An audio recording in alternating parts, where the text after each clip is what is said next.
Guys, welcome to today's tutorial on Unix file manipulations.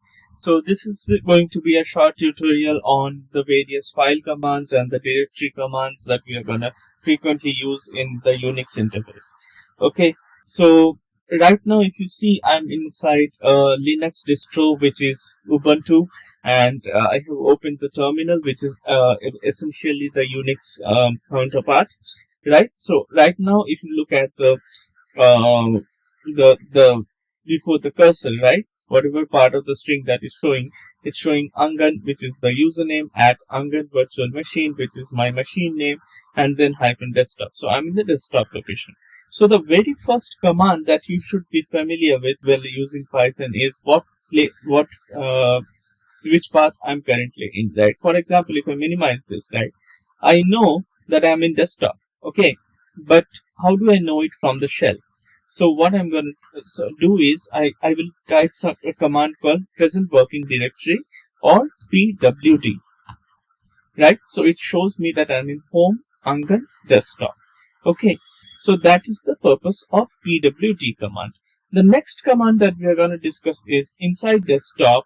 We can open, let's say I have a scripts folder. I will double click it and it's going to open and it will show me a list of files, right? So and in desktop as well, we have these two files. So what if I want to see what all files are available in my desktop? So for that, the list command comes in, which is ls. Basically, if you want a more detailed version of ls, we can use ls-ltr. Okay, so which is basically showing that we have this folder that's there, and its permission, right?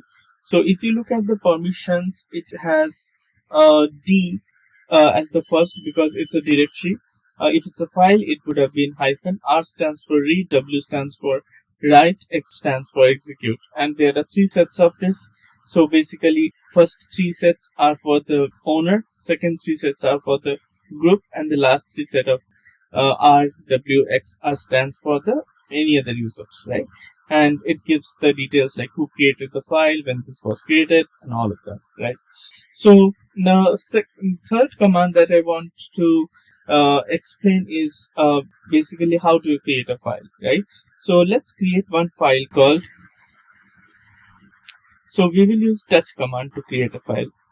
Touch, and I will say my text file.txt and hit enter, right? And then if I do ls-ltr, it's gonna show that this is there in my desktop. Okay, that's the second command. Now once we have created this file, let's write some text here. This is a Unix course by Uncle on file navigation. Okay, I'll save it, right? So then I'll go back to the command, and now let's say I want to look at the contents of the file. So I will do cat, and then I will paste the file name. Okay, so this will say this is a Unix course by Angan on file navigation. Okay, so that's the purpose of cat command. Okay, now coming to copying a file. Okay, you have created your file. Now you want to let's say move it inside scripts. So normally what you would do is you will drag this, or hit Ctrl+C, Ctrl+V and move it inside scripts. Now that's what we want to do over the terminal. So what I'm going to do is I will do cp my test file.txt, and then I will do scripts, and then I'll just again paste the file name and hit enter, right?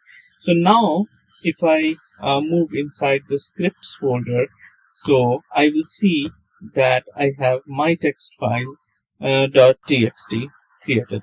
Okay, this was a file, my test file.txt. Okay, now how to remove a file?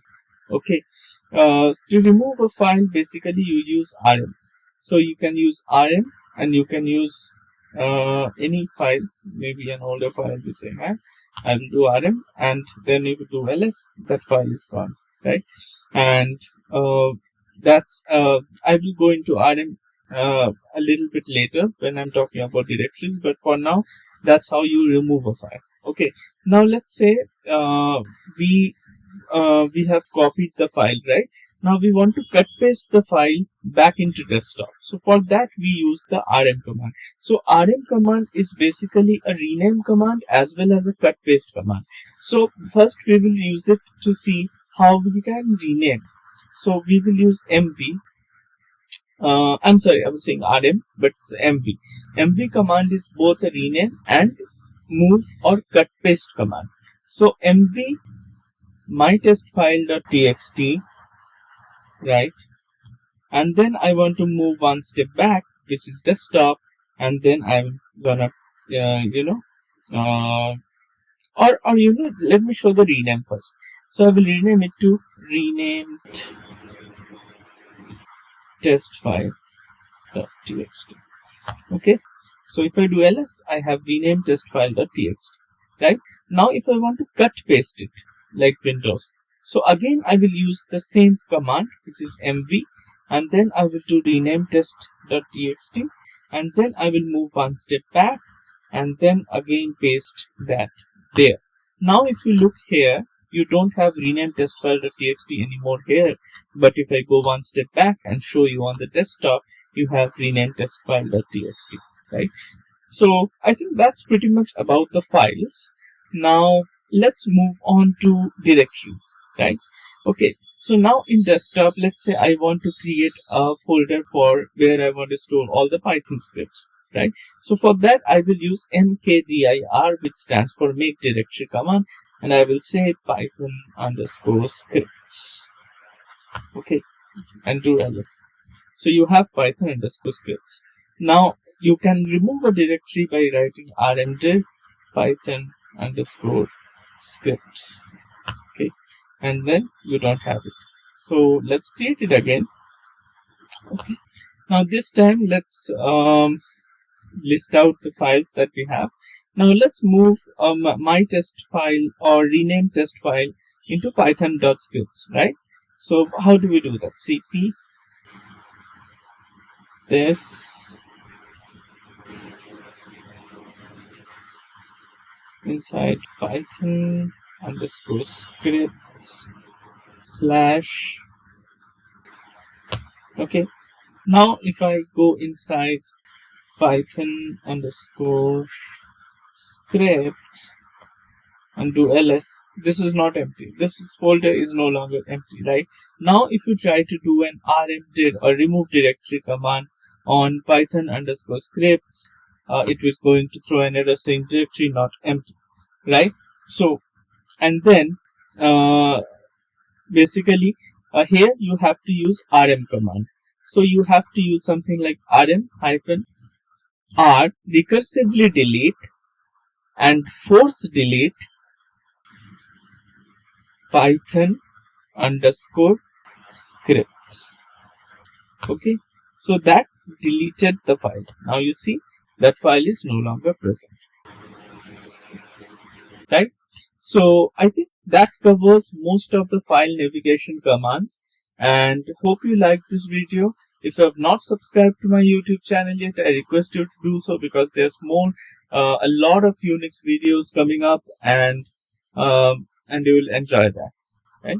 And thanks again for watching.